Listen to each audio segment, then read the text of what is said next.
오늘 저녁 우리에게 주신 하나님의 말씀은 에베소서 4장 1절에서 6절의 말씀, 신약성경 313면입니다.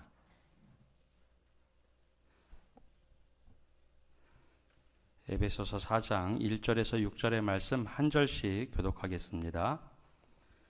그러므로 주 안에서 갇힌 내가 너희를 권하노니 너희가 부르심을 받은 일에 합당하게 행하여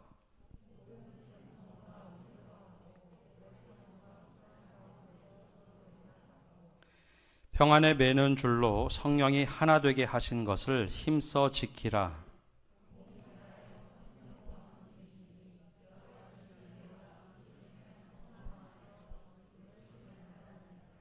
주도 한 분이시요 믿음도 하나요 세례도 하나요 하나님도 한 분이시니 곧 만유의 아버지시라. 만유 위에 계시고 만유를 통일하시고 만유 가운데 계시도다. 아멘. 오늘은 우리 에베소서 4장의 말씀으로 이제 넘어갑니다. 에베소서 3장까지는 교리에 대한 말씀이 많았다면 4장부터는 실천에 대한 말씀으로 시작이 됩니다. 제가 신대원 들어가던 99년에 장신대 처음으로 특례 입학 제도가 시행이 됐습니다. 그 전까지만 하더라도 모두가 똑같이 시험을 보고 들어왔는데 처음으로 선교사, 평신도 선교사 10년 동안 하거나 전문직에서 10년 동안 사역을 하던 분들, 또 평신도 사역자, 전문 사역자들, 또 박사학위 소지자, 전문직들을 특례 입학을 해주었습니다. 그 당시 특례 입학으로 들어온 분들 중에 뭐 의사들도 있었고 또 교수, 선교사들이 몇 분이 이렇게 들어왔습니다. 당시 기억나는 것은 지금 남산교회 지은생 목사님도 당시 함께 공부했던 기억이 납니다. 그 중에 한 분이 눈에 띄게 독특한 분이 계셨는데요. 그분은 종종 수업이 마치고 나면 고급 세단이 와서 그분을 실어 가곤 했습니다. 신대원에 왔는데 도대체 누구실까? 이분이 도대체 어떤 분이시길래 이렇게 와서 고급 세단이 이분을 모시고 갈까 하는 그 의구심이 좀 들었습니다. 그러던 어느 날 그분과 그룹 토의를 하면서 그분이 어떻게 신대원에 들어오게 됐는지 자신을 좀 소개하게 됐습니다. 그때 처음 알았는데요. 그분은 두산그룹 전산실 총책임자였습니다. 전체 두산그룹의 전산실을 책임지다가 하나님의 부르심을 받고 선교사를 나가기 위해서 신대원에 특례 입학했던 분입니다. 그런데 그분이 일하던 곳을 사임하고 나왔지만 전체 전산실의 총책임자다 보니 회사에 무슨 전산적인 문제가 생기면 그 밑에 있던 분들이 전화를 해서 해결해달라고 연락을 하면 이분이 거절하지 못하고 수락을 하면 회사에서 그 고급 세단 하나를 보내서 수업이 끝나자마자 그분을 모셔가곤 했습니다. 깜짝 놀란 것이 어느 정도 자리인지 잘 몰랐는데 나중에 이야기하시는데 당신 밑에 박사들이 한 10여 명이 있는데 그 문제를 해결하지 못해서 며칠 밤을 새우고 나서 연락한다는 겁니다. 그럼 그분이 가서 하는 일은 별거 없다고 당신은 얘기합니다. 이렇게 프로그래밍을 쭉 보다가 몇 군데 찍어서 이거 오류가 생겼네 라고 찍어주면 그제서야 그분들이 환하게 웃으면서 이것 때문에 우리가 며칠 밤 새웠는데 해결하지 못했는데 감사하다라는 이야기를 해줬답니다. 근데 그분 이야기를 들으면서 저도 전공이 학부 때 전산을 공부했기 때문에 좀 이해는 갔습니다. 따로따로 프로그램을 다 하고 나서 이걸 하나로 딱 뭉쳐 놓으면 예상치 못한 문제들이 생기곤 합니다. 근데 그것이 내가 짠 프로그램이라도 내 시야에서 보면 아무리 찾아도 문제가 보이지 않습니다. 근데 외부에서 어떤 전문가가 와서 쭉 한번 훑어보고 나는 일주일 내내 고민하던 문제를 여기 잘못됐다라고 탁 찍어주고 갈 때가 있습니다. 바로 그분이 그런 역할을 했던 거죠. 우리가 프로그램뿐만 아니라 이런 문제를 안고 살 때는 내부에서 보이지 않는 문제들이 있습니다. 특히 우리가 속해 있는 곳, 공동체 안의 문제 안에 우리가 휩쓸릴 때는 아무리 지혜를 짜고 이걸 어떻게 해야 되는가 생각을 해도 이 문제가 풀리지 않을 때가 있습니다. 근데 그때는 외부에 있는 사람의 시선으로 한번 딱 보면 야, 그거 너무 간단한 문제 아니야? 혹은 우리 안에서 어떤 문제인지 도대체 모르는데 외부에서 바라볼 때는 그 문제가 아주 명확하게 보일 때가 있습니다. 바로 오늘 사도 바울이 그런 상황에 놓여 있었습니다. 사도 바울은 에베소에서 예루살렘으로 들어갈 때 분명히 본인이 체포될 거라는 것을 알고서 예루살렘에 들어가죠. 그리고 로마로 압송되어서 잉여의 몸으로 있었을 때입니다. 이제 전도 여행을 다 마치고 감옥에 들어가 있을 때 초기 사도 바울이 아니라 수십 년 동안 전도 여행을 하고 교회를 세웠던 그의 눈에는 교회가 어떠해야 할까? 그 관점이 명확해지기 시작하던 때가 바로 이 에베소 교회에 편지를 보낼 때입니다. 본인이 직접 속해서 문제를 볼 때는 고린도 교회라든지 여러 서신들에게는 아주 치열한 논쟁이 있었지만 교회론을 가장 정확하게 잘 기록했다라고 하는 에베소의 편지를 보낼 때는 교회는 이러해야 한다라는 것이 머릿속에 거의 정립이 돼 있을 때입니다. 그래서 사도 바울은 정말 교회가 교회답게 만들어져 가는 것이 어떤 모습인가, 다른 서신서보다도 에베소의 편지를 보낼 때 가장 정확하고 바른 길을 제시하고 있습니다. 처음에 에베소서 처음 시작할 때 말씀드렸던 것처럼 사도 바울은 이 서신을 쓸 때가 아주 후기의 일입니다. 그래서 이 후기로 가면 갈수록 모든 것이 모호했던 것이 점점 정확해지고 분명해졌던 시기, 바로 그 노년의 선교사 그리고 목회자가 바라본 교회, 그 교회에 대해서 오늘 함께 알아보려고 합니다. 교회 성도들에게 오늘 사도 바울이 권면하는 것, 가장 우선이 되어야 할 것을 이렇게 얘기합니다. 부르심을 받은 일에 합당하게 행하라 라는 겁니다. 우리 1절 말씀 함께 읽어보겠습니다. 1절입니다. 그러므로 주 안에서 갇힌 내가 너희를 권하노니 너희가 부르심을 받은 일에 합당하게 행하여. 아멘. 사도 바울이 평생 선교사로 그리고 목회자로 살아가면서 교회의 성도들에게 가장 필요한 것이 무엇인가, 여러 가지가 있겠지만 자신이 잉여의 몸으로 교회를 바라볼 때 성도들에게 필요한 것은 하나님의 부르심을 받은 일에 합당하게 행하라 라는 겁니다. 우리에게는 하나님의 부르심이 있습니다. 근데 이것이 각자의 부르심이 모두가 다릅니다. 교회에서 저와 같이처럼 목사의 부르심이 있고 장로의 부르심이 있고 또 안수집사의 부르심, 권사의 부르심, 또 집사로, 성도로 각자의 부르심이 있습니다.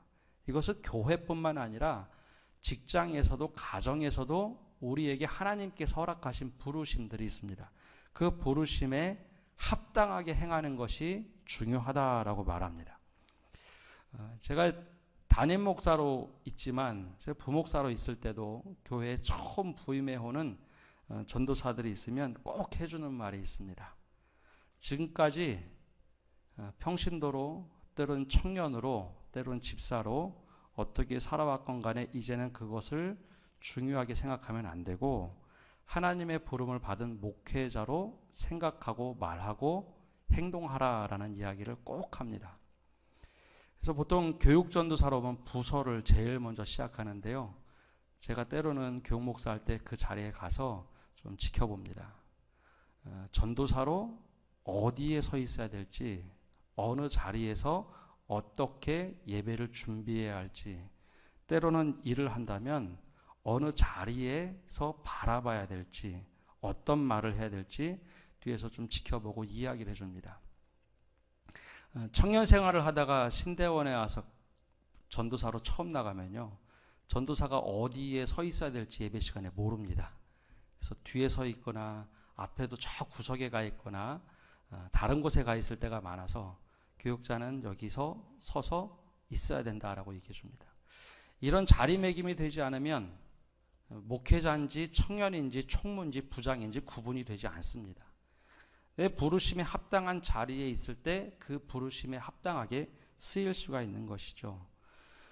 그래서 한마디 꼭 더 해줍니다. 누가 보기 때문에 누구에게 인정받으려고 하지 말고 하나님께서 나에게 맡겨주신 이 부서가 있고 이 자리가 있으면 이 자리에 최선을 다하면 된다라는 이야기를 꼭 해줍니다. 그러면 하나님께서 부르심에 합당하게 당신을 들어 쓰실 거다라는 이야기를 꼭 해줍니다. 사도 바울이 감옥에 현재 있습니다. 지금 잉여의 몸으로 있습니다. 그런데 사도 바울이 잉여의 몸에 있음에도 불구하고 자신의 부르심에 합당하게 행하는 것이 분명히 있었죠. 바로 본인이 사역했던 교회들에게 편지를 보내는 겁니다. 교회들이요, 제발 좀 바르게 서십시오. 그래서 사도 바울이 감옥에 있음에도 불구하고 에베소 교회 편지를 보내고 빌립보 교회 편지를 보내고 골로새 교회에 편지를 보냅니다. 그리고 빌레몬에게도 편지를 보냅니다. 이거 쉽지 않은 겁니다. 물론 가택연금 상황이라서 자유가 있긴 하겠지만 잉여의 몸에서 편지를 보낸다는 건 여간 어려운 일이 아닙니다. 더군다나 시력도 안 좋죠. 간질도 있습니다. 그런 상황에서 대피를 통해서 편지 보내는 것 정말 어려움에도 불구하고 사도 바울은 자기의 부르심을 정확하게 알고 있었습니다. 나는 이방인을 위해서 부름을 받은 사도다. 그러니 부름을 받은 사도답게 그리스도의 종으로서 이들이 교회를 교회답게 세워가는 것, 예수 그리스도를 증거하는데 내가 바르게 세워주는 것, 이것이 사도 바울의 부르심에 합당하게 행하는 일이었습니다. 그것이 사도 바울이 할 수 있는 최선의 일이었죠. 그래서 그는 마지막 순간까지도 어떻게 하면 교회가 교회답게 설 것인가, 이 사명을 잃지 않습니다. 그러면 부르심에 합당하게 행하는 것은 어떤 것일까요? 이 부르심이라는 말을 보통 영어로 컬링이라고 하죠. 콜링. 하나님께서 부르셨다라고 말합니다. 근데 헬라어에는 이 단어를 이렇게 씁니다. 에클레세테라는 단어를 쓰는데요. 이 부르심이란 단어에는 에클레시아라는 교회라는 단어와 똑같은 말에서 출발합니다. 그래서 특별히 여기서 쓰여진 부르심이라는 단어는 교회라는 공동체 안에서 우리를 부르셨다라는 의미를 가지고 있습니다. 교회에서 하나님께서 우리의 자리에 맞게 부르신 자리가 있다라는 겁니다.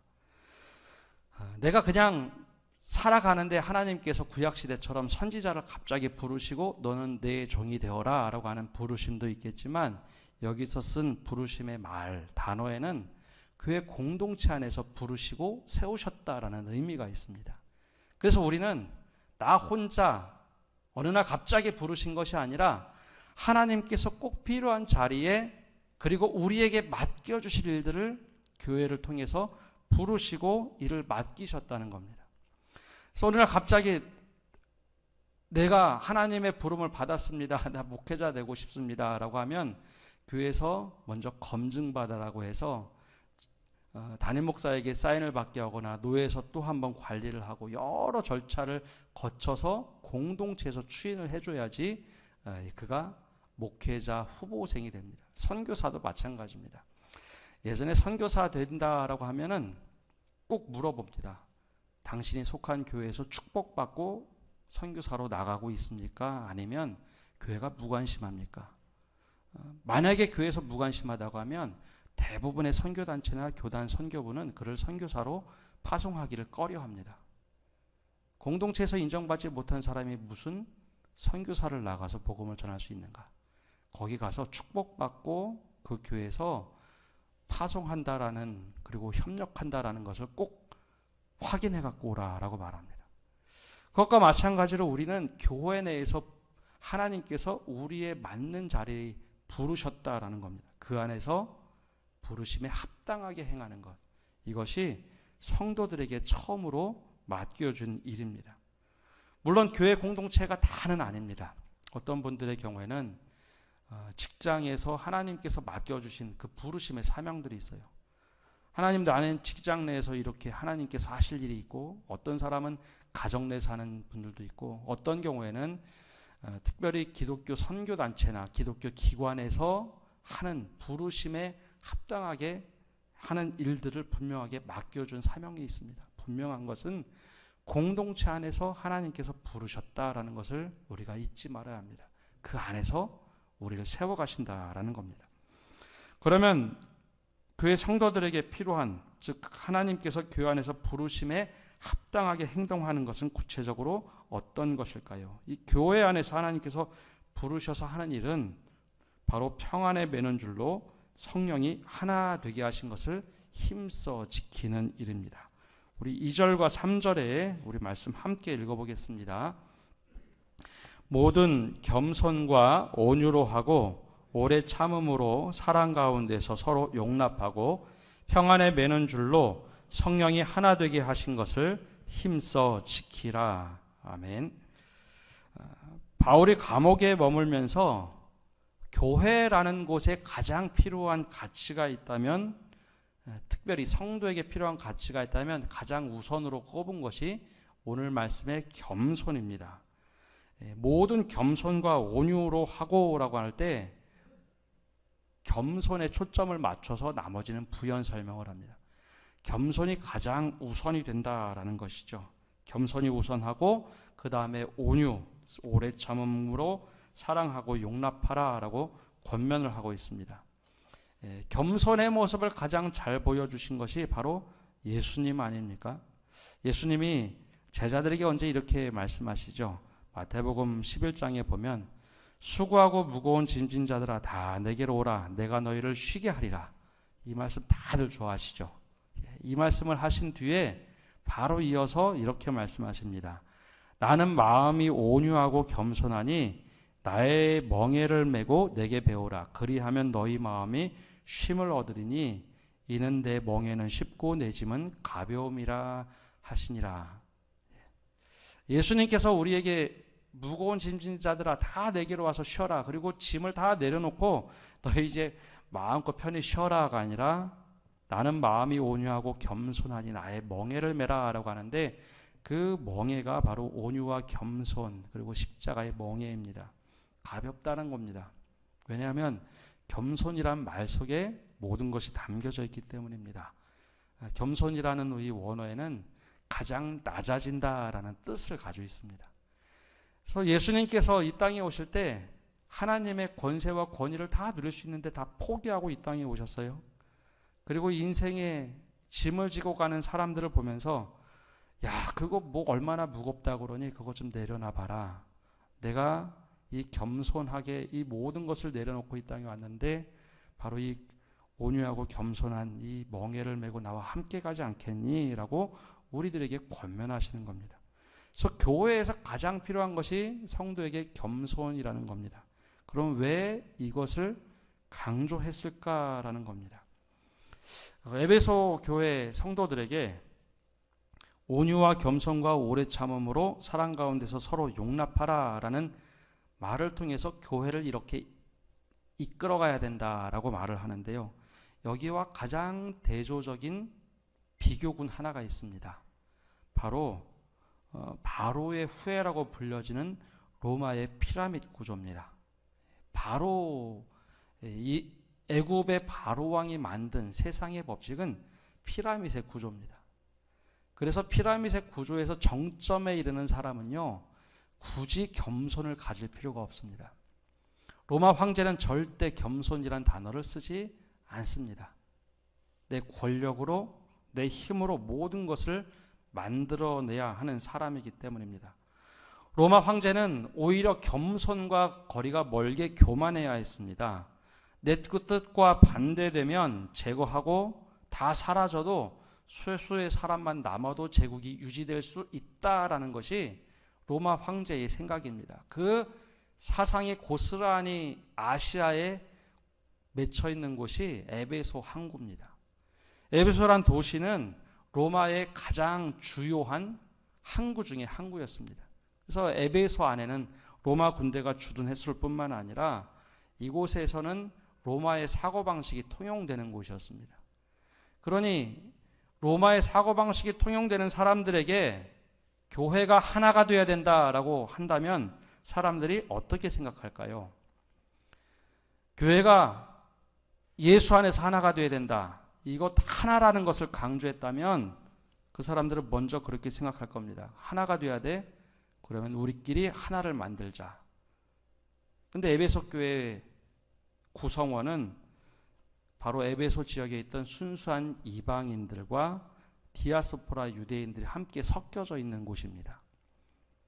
먼저 유대인들이 그리스도인이 됐고 그곳에서 이방인들이 함께 어우러져서 교회를 만들었습니다. 하나가 되려면 어떻게 해야 될까요? 에베소 교회에서 하나가 된다. 로마 사고방식이 그대로 교회 안에 들어왔다면 둘 중에 하나는 내쫓아야 되는 겁니다. 그리고 한쪽에서 굴복시키면 하나가 됩니다. 그것은 로마의 방식인 거죠. 그래서 로마의 방식이 아니라 우리가 가장 필요로 하는 것은 사람들이 깜짝 놀랄 만한 방법, 바로 예수님을 따라서 살아가는 방법인 겸손으로 하자. 그리고 온유로 하자. 사랑하고 상대방을 끊임없이 용납하고 우리가 하나가 되도록 하자라는 것이 사도 바울이 권면하는 교회의 모습입니다. 근데 이것이 처음에 이해가 안 가겠죠. 왜냐하면 너무 익숙하게 로마의 방식대로 살던 사람들이 교회의 가치를 잘 몰랐기 때문에 정말 어려웠을 겁니다. 그래서 콘스탄티노폴의 대주교였던 크리소스톰이라는 교부가 있는데요. 그는 이렇게 얘기했습니다. 권세를 사랑하는 것만큼 교회를 분열시키는 것은 아무것도 없다. 로마 시대 지독한 박해 속에서 살아남았던 그가 이런 얘기를 합니다. 권세를 사랑하는 것만큼 교회를 분열하는 것은 없다. 즉 겸손이 아니라 교만한 사람이 있으면 그 교회는 분열한다라는 것을 강조했죠. 반대로 겸손을 통해서 교회가 교회답게 된다는 겁니다. 온유하고 상대방에 대해서 끊임없이 용납하고 사랑으로 용납할 때 교회가 교회로 만들어진다라는 것이죠. 이것이 바로 교회입니다. 그러면 이것이 구체적으로 어떻게 드러날까요?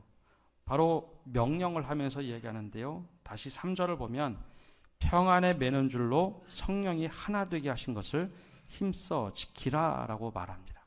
다시 한번 읽어볼까요?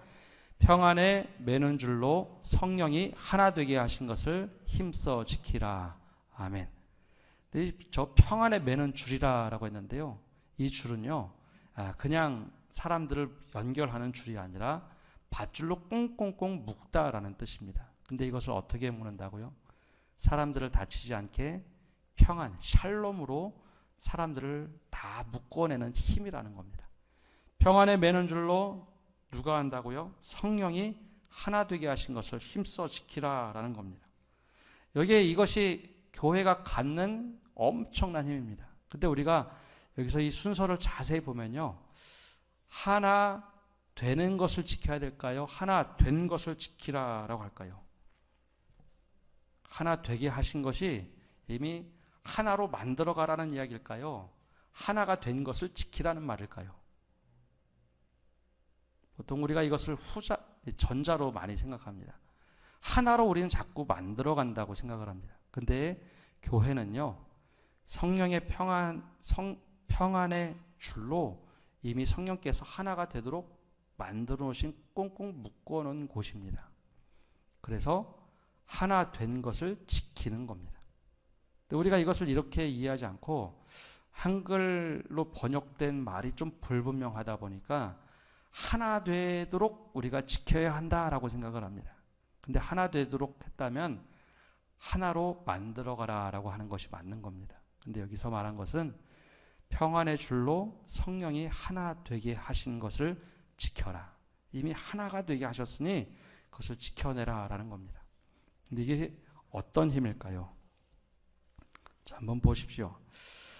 진정한 힘이 하나를 만들어가는데, 하나를 유지하는데 에너지가 필요합니다. 겸손하게 참는 에너지가 필요하고요. 온유함의 에너지가 내적으로 쌓이고 오래 참는 에너지가 쌓여서 사랑으로 서로 용납하는 그 그런 에너지가 안에 계속 쌓여가는 겁니다. 그것이 평안에 매는 줄로 하나가 되는 것을 힘써 지킬 때 이 힘이 밖으로 터져나가면 그것이 세상을 변화시킬 수 있는 힘이 됩니다. 근데 로마는 그렇게 하지 않습니다. 로마에서 하는 방법은 겸손하고 온유하고 사랑으로 용납하는 그런 조직이 아닙니다. 왕의 명령으로 하나가 되도록 만들어라 하면 하나가 되는 겁니다. 우리 최근에 우리나라의 정치판을 보면 다른 사람을 절대 인정하지 않는 이 정치판이 오래 가겠습니까? 아니면 어떻게 해서든지 둘이 하나가 되고 이 나라를 어떻게 하면 구할까 머리를 싸매고 하나가 되려고 하는 힘, 둘 중에 어느 것이 진짜 오래가고 강력한 힘이 될까요? 내 것을 지키는 정치판의 모습이 아니라 교회는 우리가 하나 되게 하신 것을 힘써 지킬 때, 성령이 그 평안의 줄로 맨 것을 지켜나갈 때 그 힘이 세상을 바꿀 만한 에너지가 표출되는 곳이 교회라는 겁니다. 근데 이 방법이 평안입니다. 평안. 사실 모든 것을 줄로 꽁꽁 매면 아웅바둥하고 다들 아우성을 칠 수 있습니다. 근데 이 방법이 평안에 매는 줄로 성령이 하나 되게 하신 것을 지켜라 라고 하는 것이 바로 진정한 교회의 모습이다라는 겁니다. 근데 이게 놀랍게도 바울이 지금 감옥에서 이 편지를 쓰고 있습니다. 수십 년 동안 전도여행하고 교회가 정말 어떤 모습이 강력한 세상을 뒤집을 만한 힘인가, 평안에 매는 줄로 성령이 하나 되게 하신 것을 힘써 지킬 때 그 엄청난 에너지가 나오는 곳, 그것이 바로 교회라는 사실을 깨닫고 에베소 교인들에게 말해주고 있습니다. 에베소 교회는 사실 사도 바울에게 눈에 넣어도 아프지 않은 가장 오랫동안 본인이 머물고 예루살렘으로 들어갈 때 에베소의 장로들이 나와서 절대 예루살렘에 들어가지 말라라고 권했던 곳이 에베소 교회입니다. 그 교회를 향하여 사도 바울은 말합니다. 하나 되게 하신 것을 힘써 지켜라. 그것이 세상을 변화시키는 힘이다라고 말합니다. 그러면 그 부르심은 과연 어떤 부르심 속에서 왜 이렇게 해야 될까요? 4절 말씀 우리 함께 읽어보겠습니다. 몸이 하나요 성령도 한 분이시니 이와 같이 너희가 부르심의 한 소망 안에서 부르심을 받았느니라. 아멘. 이게 부르심이라는 말이 두 번 나오죠. 너희가 부르심의 한 소망 안에서 부르심을 입었다. 이 말이 아까 말씀드린 공동체 안에서 하나님께서 부르셨다는 겁니다. 그래서 공동체가 건강해져야 우리의 신앙도 건강해지고 우리의 신앙이 건강해야 공동체도 건강해지는 겁니다. 이 안에서 하나가 되도록 부르셨는데, 그렇다면 오늘 이 자리에 앉은 모든 성도님들은 하나님께서 나에게 어떤 부르심으로 어떻게 합당하게 행하라고 나에게 말씀하셨나요? 이 질문이 우리 안에 명확하게 응답할 수 있는 답이 있어야 합니다. 주님, 저는 우리 서남교회에서 하나님께서 이 일을 하도록 나에게 부르셨습니다. 나에게 이 일을 하도록 부르셨기 때문에 내가 이 일을 하면서 평안에 매는 줄로 성령이 하나 되게 하신 것을 힘써 지키는 사람입니다. 이 방법이 하나님께서 나에게 모든 겸손과 온유와 그리고 오래 참음으로 그리고 사랑으로 우리가 하나가 되도록 만드셨습니다. 바로 일에 부르셨습니다. 라고 고백하면서 행하는 분들이어야만 합니다. 이것이 사도 바울이 저 멀리서 교회를 향해서 권면했던 강력한 명령입니다. 오늘 우리 안에 하나님께서 하나 되게 하신 것을 힘써 지키라 말씀하셨는데 나는 그 일을 위해서 어떻게 부르심을 받고 어떻게 사용되고 있습니까? 바로 이 부르심에 우리가 기도로 응답하고 하나님 내가 그렇게 살겠습니다. 하나님께 고백하며 나가시는 성도 여러분 되시기를 바랍니다. 우리 함께 기도하겠습니다. 하나님, 우리를 주님께서 부르시고 합당한 삶을 살도록 인도하셨는데 우리가 그 합당한 삶을 살고 있는지 우리 자신을 돌아보게 하여 주옵소서. 주님께서 우리에게 부르실 때 여러 가지 목적으로 부르셨지만 특별히 오늘 말씀을 통하여 겸손 속에서 그리고 우리가 어떻게 살아야 될지 모든 것을 알려주시고 평안에 매는 줄로 성령이 하나 되게 하신 것을 힘써 지키라고 했는데 그 명령을 잘 따르고 있는지 우리 자신 스스로를 돌아보게 하여 주옵소서. 그럴 때 주님, 우리 부족한 것이 있다면 오히려 주님께서 메워주셔서 내가 이 일을 잘 감당할 수 있도록 하나님께서 우리를 들어 사용하여 주시고 우리가 이 일에 더 매진할 때 우리 안에 차고 넘치는 그 주님의 놀라운 능력이 세상으로 표출될 때 선함교회처럼 하나가 되는 것이 바른 것이다 라는 소문나는 교회 될 수 있도록 축복하여 주옵소서. 오늘 이 자리에 있는 모든 성도 한 사람 한 사람 위에 하나님이 부르심에 응답을 할 수 있도록 믿음 주시고 용기 주시고 힘을 주옵소서. 예수님의 이름으로 기도합니다. 아멘.